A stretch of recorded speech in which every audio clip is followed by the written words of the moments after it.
So thank you for the invitation to speak. It's great to be with you tonight. I'm talking from my work office in Dunedin here. It's about 8:30 p.m. in the evening. Everyone else has gone home, but I'm still here. And before I get into the talk, I actually wanted to unwrap the map, the posters I'm talking about, just to give you a feel for what they look like, because I can't be there in the flesh and pin any up on a board or anything. But the Tectonic map is here. So there we go. You'll be seeing a lot of that during the talk. And there's actually a companion map with it, a bathymetric map. That also is like that. And there's that one. So what I'm going to be doing is talking about some of the behind the scenes activities that went into these. So it's really how they were made, not what they show so much. So this is a bit of a different talk in that there's no major take-home message, but I'll get right into it now, into the PowerPoint talk. Can everyone see that? Yes. Talk. Yep. Good. Okay. So this is the title slide, and first of all, of course, note something like a map doesn't have just one person at the steering wheel, and the other two people are credited on the co-authorship are Belinda Smith-Little and Jenny Black, two GNS colleagues of mine, and you'll see their contributions highlighted later on. Just to tell you, I'm talking from Dunedin, the South Island here. It isn't Zoom great. So getting into it, there they are again. I think there's some copies floating around Sydney. I did post some last year. I would have liked to have been there in person giving this talk and to give out a few more. But I'll explain later on in the talk how you can download your own high resolution PDFs and see some web maps of these. So that's almost the next best thing.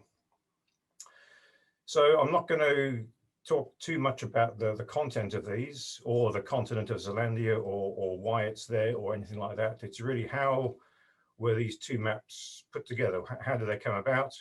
What was the timeline, and what were the sort of activities behind the scenes that we did? Now, okay, some deep background. Maybe this is rather subliminal stuff, but I first got exposed to a tectonic map when I was a teenager. Back in the 70s, geology was a hobby and a passion of mine from very early on. And the thing that struck me about it at the time was just how different it was from the normal geological map of the UK where I grew up. And I couldn't quite reconcile this at the time, because I could look at the geological map and you could see where the chalk was and clay and that sort of thing. But the tectonic map was a bit of a mystery and a puzzle, because none of the boundaries really seemed to make sense. It was obviously showing something quite different. And as for the bathymetric maps, so the one on the right there, that's been a real inspiration and a roadmap for me personally. This was published by GNS in 2002. Vaughan Stagpool, my colleague, was the main person involved in getting this together.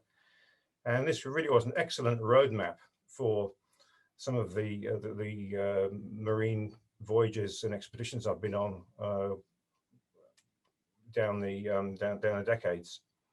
A blank canvas on which to put some geology, and I'll be talking a bit more about how that map developed as well. So first of all, why were these two maps put together? Well, peak Zealandia for us was in 2017. That was when that GSA Today paper came out with this diagram in it, and yeah, it was a big media sensation. Since then, of course, we haven't sort of stopped and sat on our laurels. GNS has developed a research program that's kicked off, and it was thought that producing a pair of twin posters, some new bathymetry, and a tectonic map of the continent would be a kind of a quick visible output for year one of this new Zealandia research program for GNS Science. Most of you will know that we are the New Zealand equivalent of Geoscience Australia. Of course, every map's got information in it. It tells about we could tell about the new discoveries. It's a new, in addition to the Zealandia merchandise of fridge magnets and coasters and microfiber cloths. We've got some posters, so they're nice glossy things to give out and promote Zealandia with too. And of course, the information content, yeah, it educates people. It's great background for university and secondary school teachers to have, as well as you know, informing local geologists about things. And then it's simplest as well. We get some fresh wallpaper. Instead of putting geological maps of the North Island and the South Island on our meeting room notice boards, we've got some fresh stuff to put on. So that's some of the rationale behind it. And of course, the main problem we have is this is not just any normal territory. Zealandia is 95% submerged. So you look over the side of a ship and, you know, what sort of tools and techniques do you use to make these maps? And that's the main subject of the talk. All right, let's talk about bathymetric maps now, because the bathymetric maps really are, as I said before, the blank canvas on which we'll paint some geology and tectonics in a few minutes. And you know, there's lots of vintages of bathymetric maps. Here's a selection here going back to NIWA's predecessor in the 60s. These are the sort of things we saw. One of the revolutionary maps in New Zealand, which I remember very well, was produced by NIWA in 1997. This sort of rainbow colored map with the shaded, the false sun shading. This was a new kind of graphic presentation for the time. The third one is the one I showed previously, the GNS one that Vaughan Stagpool produced, a much larger footprint on that one. And the one on the right is the latest one. So why do we need another one? Well, it does differ from the others in some subtle and some significant ways. It does show both the whole of the continent plus the surrounding area, Australia, up to Vanuatu, out to Tonga, and down to the Southern Ocean. Behind it, as I'll show later, it does have the latest global digital bathymetry. In terms of visuals, the color ramp is also very carefully chosen to blend in the land with the sea. All the other three maps, you'll notice they have the land contour, the land topography in a different color ramp from the ocean bathymetry. Well, the specific intent of the new one is to blend those in so that it's fairly seamless. You've got to look hard for the coastlines on that. The projection as well, the projection is different from all these other maps. It's not your Mercator projection, which is what the NIWA and GNS ones are. It's a Lambert equal area projection. I've got a slide later on to show the advantage of that. And it also shows, and you need to zoom in for this, the territorial limits, EEZs and ECSs, as well as all the undersea names we could vacuum clean from various databases. So, you know, enough time's elapsed that there's enough, even in the bathymetry map, there's new information to show and to show it in a new way. And with tectonic maps, yeah, these go back quite a way too. So people are showing tectonic features such as plate boundaries, major orogenic belts, major faults, volcanoes, etc. In fact, the NIWA one there from 1970 is pre-plate tectonics. There are no plate boundaries on that map, but you look at how similar it is to the GNS 2021 in terms of the limits of continental crust and various sedimentary basins and the island arcs. That kind of underscores just how far have we or have not come in the last 50 years, eh? You can make tectonic maps as complex or as simple as you like, and you can see the two middle ones there, a USGS one and a New Caledonia Geological Survey one. They're in different color ramps. The USGS one is in a standard world geological map color, Cretaceous in green and Miocene in orange, etc. The big thing about the GNS one, it's made on a GIS. So we have that GIS precision and accuracy. We have lots more data sets to draw on than the earlier ones. We emphasize the Zealandia continent in the reds and oranges and yellows. That's just entirely intentional, of course. We show a mix of active tectonic features such as the microplate boundaries, GPS vectors, slab contours, as well as older features. And also, as you'll see later, the volcanoes are symbolized as well. So there's a lot of data in that that one there. So again, we think it was timely to bring this out for the reasons I've mentioned. Okay, right. I'll just unwind a bit here and have a look at the chat. So somebody says, does the bathymetric map from 2002 have Sandy Island on it? I don't believe it does, no. Sandy Island is, yeah, I'll, maybe it does. Sandy Island's around about here somewhere. It's an artifact. It's a phantom island that has found its way into the World Digital Database. And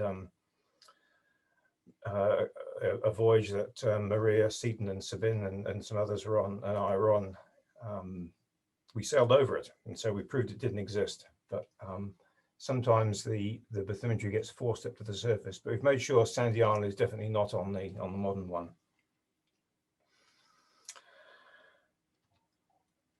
Okay, so timeline. This was done in fairly short order. In fact, well, the whole Zealandia continent history is done in fairly short order. The earliest mention of Zealandia in the literature is 1995 in a paper by Bruce Lyondike. 2017 was the big Zealandia media splash. 2018, Manuka Henare gave us a Maori name for Zealandia, Te Reo Amawi. This particular project with the map posters started in May 2019, and within a year we'd done everything. So the remainder of the talk basically goes fairly chronologically through that process, from the start of the compilation through to the proofing and the printing, and eventually getting them on the web. But I think as a little diversion, I've had this sequence of slides in a lot of the Zealandia talks I've given. I don't think I've shown them in Sydney at all, but it's kind of instructive to see how the bathymetry of the New Zealand region has emerged and improved down the centuries. And Abel Tasman was the first one to make a map of the coastline of New Zealand. So here we are, 1642. This is all the coastline that he sailed along. And so that's what we have. This is after he'd left Australia, just that northwest part of New Zealand. Advanced more than a century. This is Cook's classic map. Pretty good, except well, the only wrong things about it, there's slightly distorted, but Stewart Island is shown as a peninsula, and Banks Peninsula is shown as an island. But apart from that, it's fairly recognizable. The Petermann Atlas, a German atlas in the late 1870s, shows a bit more detail. So here we have a water depth scale that will stick with the map for the rest of the sequence. We have some surrounding islands, the Chatham Islands over here, Subantarctics, and this is Macquarie Island down here, Lord Howe Island, and Norfolk Island. So this looks fairly schematic. There's just a kind of, you know, some shallow water drawn around the islands, which there has to be. And there's a hint of some sort of shallower connection to an Antarctic continent, perhaps not well founded. Within a few decades, we have this picture emerging, and this is starting to look a little more familiar. There's a trench, an ocean trench emerging here, the Kermadec Trench. And some of these ridges north of New Zealand that head off the Lord Howe Rise here, but Macquarie Island is still sort of joined to this feature called the New Zealand Plateau out here. And there's still some sort of tentative or putative bathymetric link down south to Antarctica. A bit further on, here we have Macquarie Island has finally been isolated on its own, which is the case. These trenches, the trenches is still there, and some of these basins emerged, the South Fiji Basin. Fast forward to the 60s, and this is pretty much at this kind of scale, right, and simplification, the map that persisted through to the early 1990s around New Zealand. And many of these major features were named, and the shapes of the basins and troughs and trenches is basically correct. It's important to remember that this is basically drawn from interpolated ship tracks from depth soundings, right? And plenty of them, but you know, if a ship hasn't been over a seamount or something, it wouldn't show up on this map. And it was in the mid 1990s that things were really transformed, and suddenly, because of the satellite microgravity measurements that can be transformed into water depth in the oceans, we suddenly got this view of the oceans, which is the GNS 2002 map. And this is great because no seamount can hide, right? Or they're all there to point a ship at and go and dredge and do work. And these are gradually improved with time, with better resolution, better processing, etc. And so, yeah, we've used the best data set that we can for the current map. So here we are today. Yeah, we used the JEBCO 2019 global grid. We chopped it out to make this bathymetric poster. I've mentioned already it's a companion to the Tectonic map. I've also told you about the seamless color ramp. We played around with the color ramps and the shading to try and maximize things. It's got undersea names and territorial limits on it. And we like to think it works from looking at it across on the far side of the room as well as getting your nose right on it. So there's a blow up of the central New Zealand part to give you an idea of what you see in a close up there. You can see the volcanoes, all this lumpy bumpy stuff is the accretionary wedge of the eastern North Island. And you can see some of the faults cutting through here. In the red here is the limits of the Zealandia continent as we define them.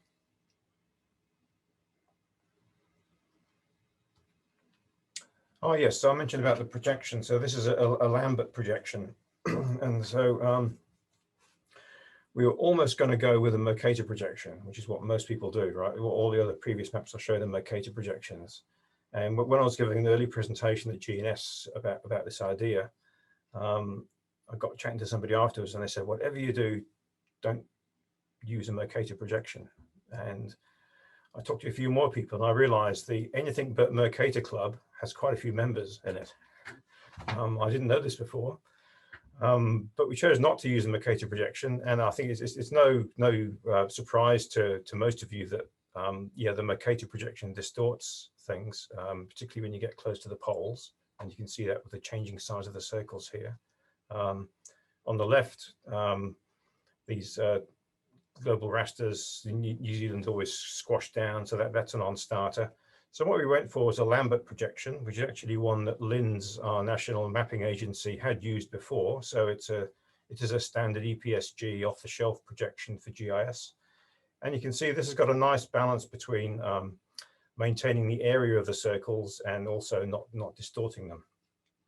I mean, no projection is perfect, but at least in terms of keeping like the size of New Caledonia relative to the New Zealand South Island the same, this does the best job.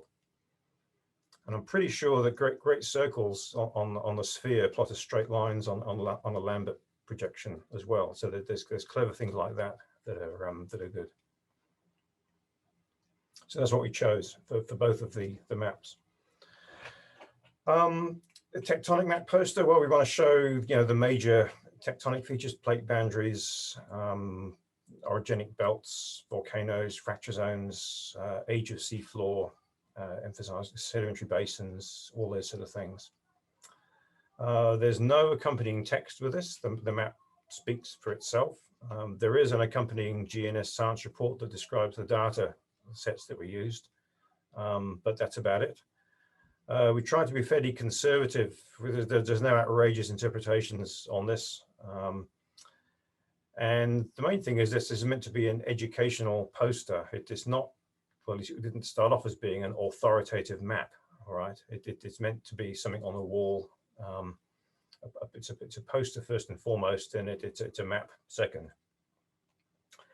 And like the bathymetric map, you can get things out of it when you're a long way away. And if you zoom in to that same part of central New Zealand, you can see things here too. So here's the plate boundary. The active tectonic features are in white. So there's the plate boundary. These are GPS vectors relative to fixed Australian plate in millimeters per year. So Wellington is hitting 28 millimeters per year GPS to the southwest.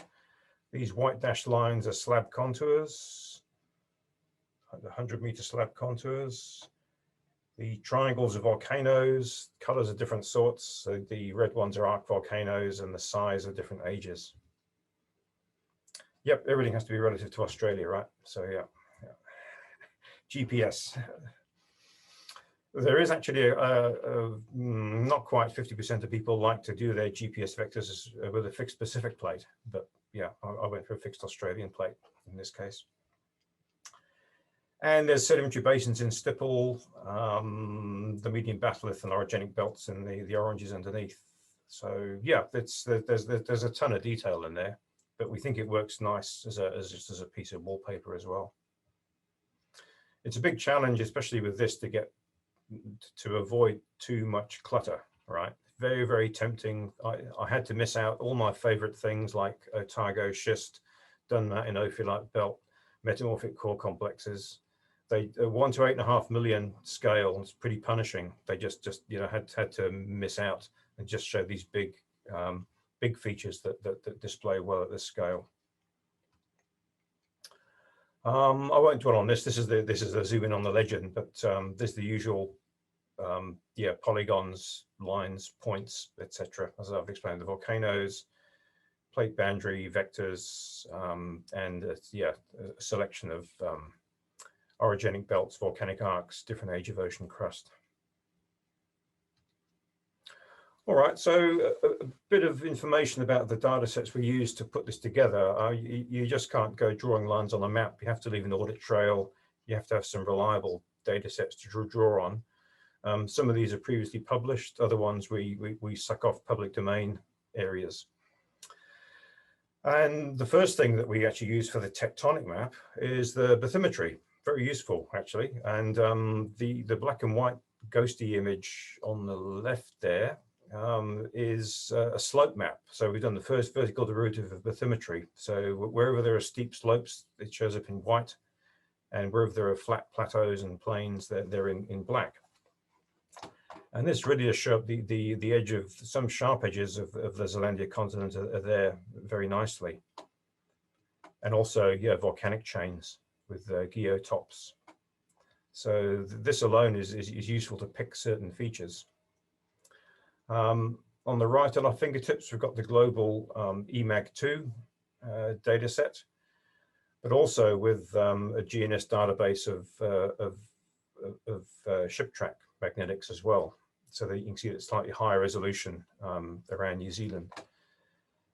And of course, you realize that many of these very high magnetic anomalies are continental magnetic anomalies. They're within the continental crust. You get off into the ocean here. These are the magnetic reversals, the standard ocean crust stripes out here and up here. But yeah, a lot of these other ones are actually continental anomalies. Gravity, of course, that's there, and we can differentiate the gravity. And yeah, this is probably the single most useful data set, the 1VD of gravity for picking volcanoes. Picked about 1,500 of them across this whole map here, and that's something that hadn't been done before. I mean, it's easy to draw an island arc on there as a line, but to actually go bang, bang, bang, bang, bang, bang, this is where there's a volcano. They're all freshly digitized. And it's not just things like the Louisville Seamount chain. We've got it went up the Kermadex, the Colville Ridge, Three Kings, these seamount chains out here, and all these little odd white things out in the Southern Ocean and all up here. So they're all on the map as well. Of course, there are plenty of digital data sets around, and we made as much use of those as we could. in terms of sedimentary basins, on-land geology, magnetic anomaly pics, and some volcanoes in the Smithsonian database of active volcanoes. We did what we could. But on the right there, yeah, we ended up, I mean, if you, yeah, just get a PDF or a scan of a published paper, a diagram that shows something, you can georeference that in the GIS and stretch it and slap it on and, yeah, pick out the information from it. So in the accompanying science report, yeah, there's like almost 150 separate sources are cited as information content for the tectonic map. A pretty big job, but you just kept pushing on. There's my QGIS screen. Was it version 10 of the tectonic map? Just deliberately showing all the overlapping layers up near New Caledonia here, and here's the Cato Trough right here at the edge of the Australian continent. So obviously, any map that anyone makes from a variety of sources, you try and be consistent in what you pick. You have to be selective, but the whole aim is to be consistent in how you do the line work across the map. So on the left there is what I ended up with after a few months worth of compilation. It's sort of, yeah, it looks recognizable enough to us, our geological eyes, I think, but it's a long way to go from what's on the left to what's on the right. And that's where Belinda's skills come in, our GIS technician. Yeah, she's definitely, it's a mix of science and art to make maps. So yeah, we played around with the colors and the background DTM and the transparency and all sorts of things. Yeah, there's things we might do differently if we had the chance again with a bit of hindsight, but by and large, it's got the look and feel of what we wanted it to have.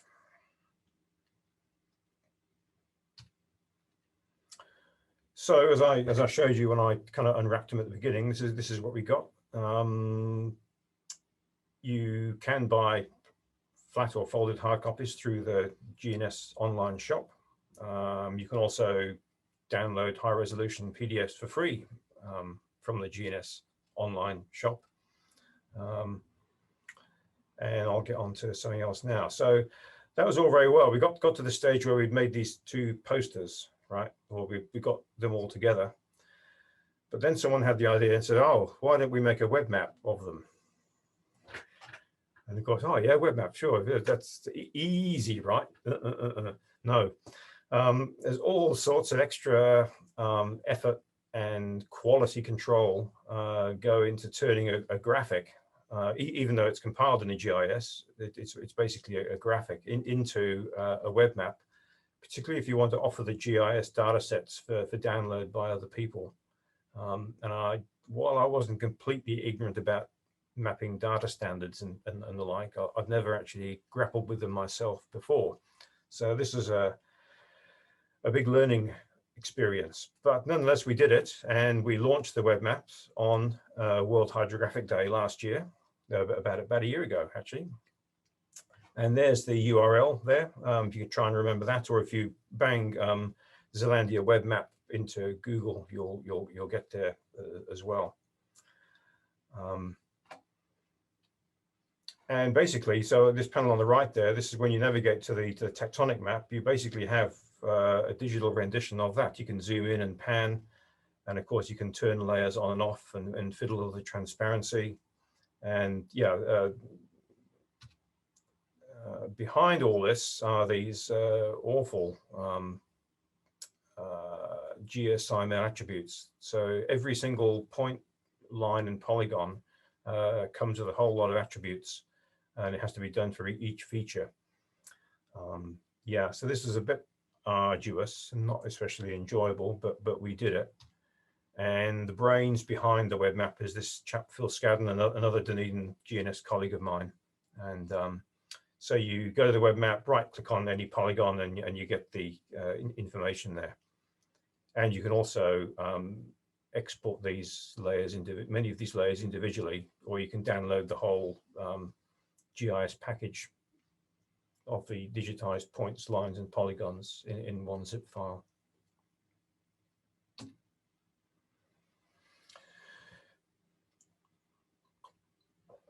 Okay, we're getting through this now.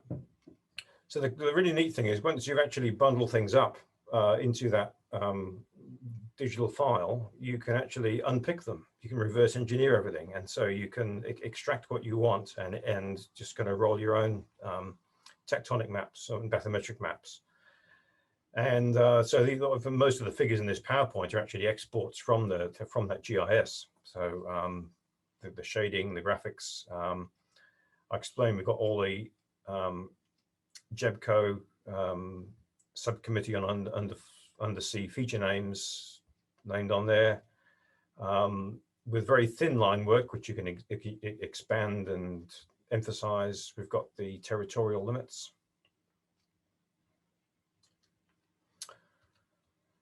And you can also get more thematic. So this is another example of just selecting a few layers from the GIS. Instead of showing the whole, humdum map, we can just emphasize where Zealandia continental crust is. And here, just for interest, I've shown how our interpreted edges of Zealandia have changed from 2017 to the version we now have in 2020. We've grown a bit in places.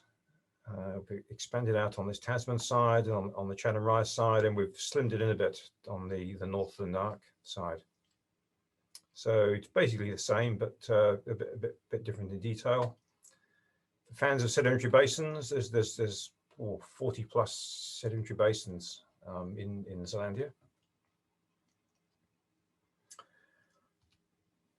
And here's volcanoes.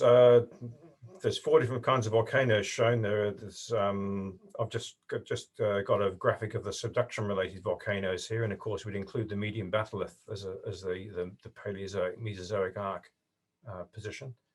But in addition, on the tectonic map and as separate layers, there are the hotspot tracks. There are Gondwana rift basalts, and there are the random intraplate volcanoes, and they're the ones that you're most interested in, Ben. And let's not forget the oceanic crust. Okay, there's plenty of oceanic crust on the map too. As you see on the right there, it's not just continental crust we're dealing with, and there's a ton more information about ages of oceanic crust now than there was 20 years ago.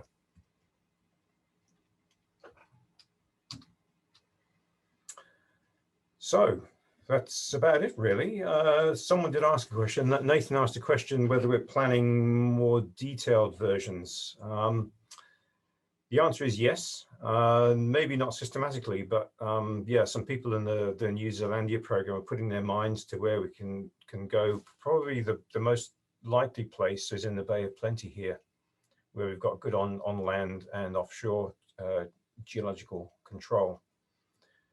But I guess the lesson that the thing that I hope this illustrates to my GNS colleagues and maybe to you as well, is that, yeah, within the space of a year, if you've got a good reason and good funding and good focus, you can make something like this. It can be the output of any research project, really. And with GIS being what it is, it doesn't necessarily have to be a national or a state geological survey that does these things. Yeah, well, why not a university department?